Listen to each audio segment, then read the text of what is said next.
Bonjour à tous, j'ai la grande joie aujourd'hui d'avoir mon premier invité, Guillaume. Bonjour tout le monde. Guillaume est comédien et il anime des séances de théâtre à l'école.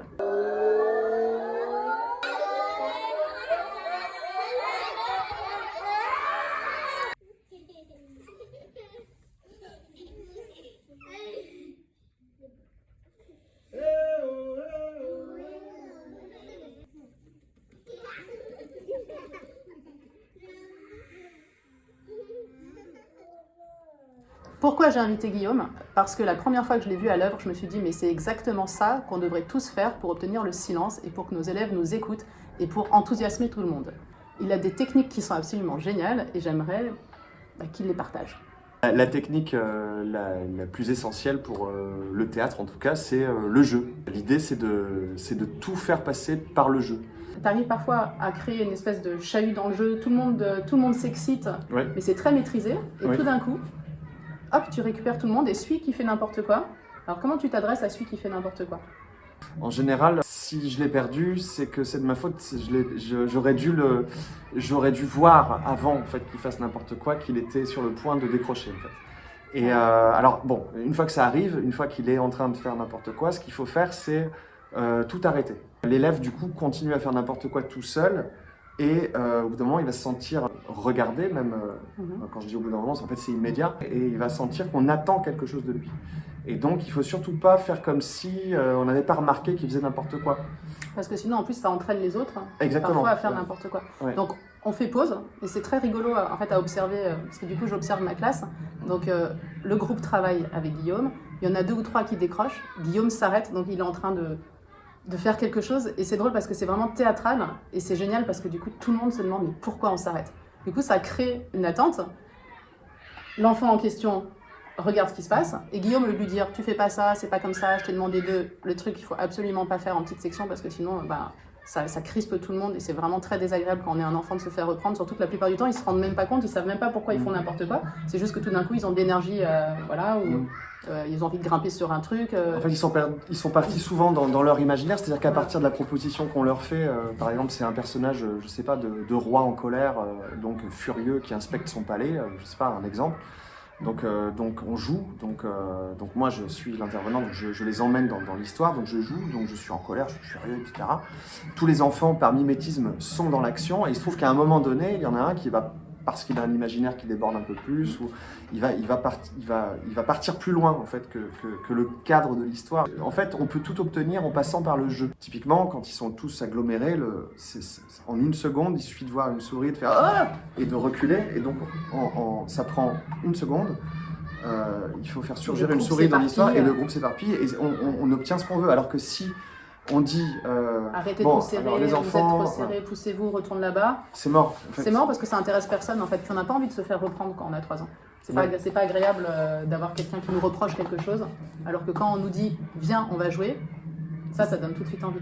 Et en fait, comment on fait? Alors au théâtre, on a envie de dire oui, mais c'est facile, c'est du théâtre, donc évidemment ils jouent. Mais si moi je suis en train d'essayer de faire passer une notion mathématique et que je perds un peu pour mon groupe, je peux tout à fait aussi les impliquer, et je pense que c'est ça en fait que tu fais et que moi j'adore, c'est qu'au lieu d'expliquer, au lieu de demander ce qui est attendu, on implique les enfants.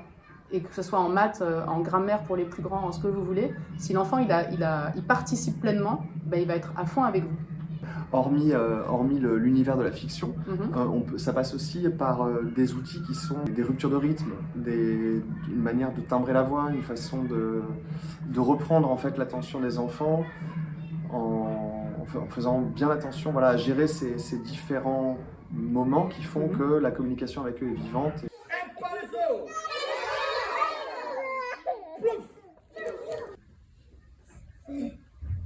Enfin, nous leur tournons vers le dos, c'est pas très poli. Regarde, ils te disent bonjour. Allez-y, ça fait. Vas-y, Patrice.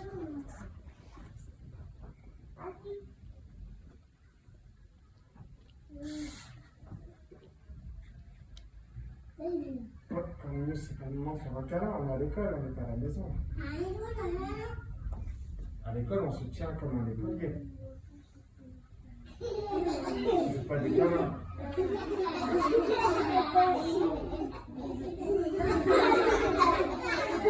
Alors Guillaume va te donner quelques idées de choses à faire pour justement casser ce fameux rythme et pour récupérer le groupe. Enfin, c'est tout bête, il faut lever le doigt. Voilà, juste lever le doigt. Et simplement, qu'est-ce qui se passe quand on lève le doigt alors qu'on était en train de converser avec les enfants, on leur expliquait quelque chose, on était dans une histoire avec eux ou dans un exposé. Au bout d'un moment, voilà, il y a quelque chose qui fait qu'on les perd. Donc à ce moment-là, un truc tout bête, tout simple, c'est tout bête, mais qu'est-ce qui se passe? En fait, il y a un focus sur le doigt qui se fait, et après, on peut enchaîner. C'est-à-dire, une fois qu'on a fait ça, simplement, hop, l'attention des enfants elle est dirigée sur autre chose, et à partir de ce point sur lequel leur attention est dirigée, on peut à nouveau reprendre la parole. Et voilà, c'est tout bête. Donc, voilà, ça c'est un exemple. Après, il y a d'autres jeux pour les ranger, plutôt que de leur dire rangez-vous. Bon, ça c'est un camarade qui s'appelle Sébastien qui m'avait appris ça il y a longtemps. Donc c'est le jeu d'hypnose, c'est un jeu de théâtre en fait. Alors, Je l'ai vu à l'œuvre. donc voilà, ça c'est ma main. Alors avec des petites sections c'est balèze. En général, il faut plutôt attendre qu'il soit un peu plus grand, mais enfin on peut essayer. Donc ma main est magnétique, elle est magique et évidemment elle permet d'hypnotiser n'importe qui. Par exemple, vous voyez, hop, hop. Et donc de ce fait on peut se lever. Enfin là on va sortir du cadre, mais on pourrait se lever, avancer, reculer, tourner la tête, voilà. Et ce qui est amusant, c'est que je l'ai vu faire. Donc en fait, il a emmené un enfant se préparer à commencer un rang et les autres étaient fascinés. Donc ça, c'est absolument fascinant, il faut en profiter. Il faut profiter de cet outil magique. C'est ça, les mains. Les mains. La voix, le Alors, corps. et dans la modulation de ta voix aussi, parfois j'ai remarqué que tu parlais fort et puis tout d'un coup, tu parlais beaucoup plus doucement et tu changeais de rythme.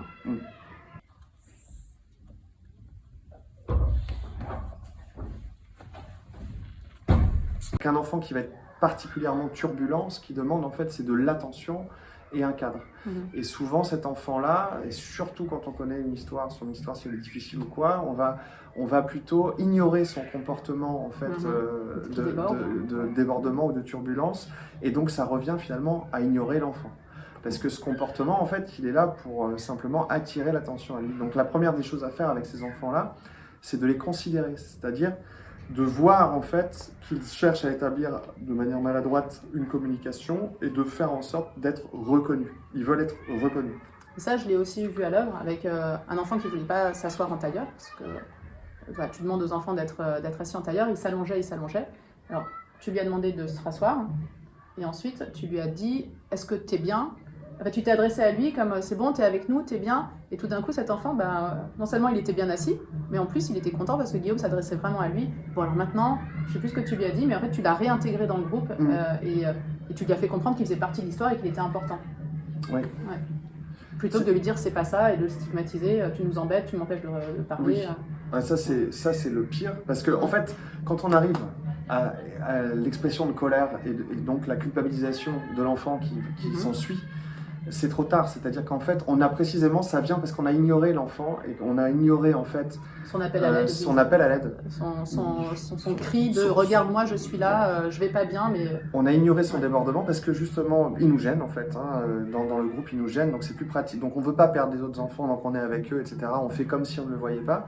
Sauf qu'en fait, ça c'est la pire des choses à faire parce que il va persister en fait dans ce comportement, il va en entraîner un, puis un autre, et puis là après c'est trop tard, on est débordé, on a des émotions à l'intérieur qui nous tiraillent, et puis on va exprimer notre colère tout d'un coup sur cet enfant. Qui est généralement en plus habitué à recevoir ce genre de réaction de la part des adultes. Ouais. Parce que souvent c'est des enfants qui nous poussent à bout, du coup ils sont souvent confrontés aux cris, parfois même à la violence physique, et donc ils ont établi un peu ce genre de communication avec les adultes. Ouais. Donc à nous en fait d'arriver avec énormément de bienveillance, et puis beaucoup de recul, et se dire ok, cet enfant-là, il déborde, il me casse les pieds, il m'empêche de travailler, c'est parce qu'il m'appelle, donc je vais le regarder, je vais l'écouter, je vais lui faire comprendre qu'il est important pour moi, et puis il va revenir dans le groupe, et c'est là qu'il va se sentir en sécurité et qu'il va être heureux de participer. Oui, c'est ça qu'il faut réussir à mettre en place. Enfin, de toute façon, c'est une nécessité, parce que si on ne le fait pas, ce qui se passe, c'est que ça contamine, c'est-à-dire que ces comportements-là finissent par contaminer le groupe, ou on va avoir une relation, on va l'exclure, parce qu'en fait, on ne sait pas quoi en faire, ni comment le gérer. Donc en fait, on ne lui rend pas service, on n'accomplit pas le... Et après, on se sent pas super bien parce qu'en fait, on a été au bout du truc et on s'est retrouvé démunis. Du coup, exclut l'enfant et c'est vraiment pas ce qu'on veut faire. C'est un cercle vicieux. Alors c'est pour Ouais. ça qu'il faut être très ferme en fait. Ferme et très dans- juste, dans c'est-à-dire son attendre attente. la même chose Ouais. de cet enfant-là que d'un enfant très sage C'est ça. qui lui attend paisiblement. C'est ça. Il faut avoir la Ouais. même exigence en fait avec lui et avec un autre. Et même, je dirais, il faut avoir encore plus d'exigence avec un enfant qui est turbulent. En fait. Merci énormément Guillaume pour tes conseils et à très bientôt. Au revoir tout le monde. Au revoir, merci.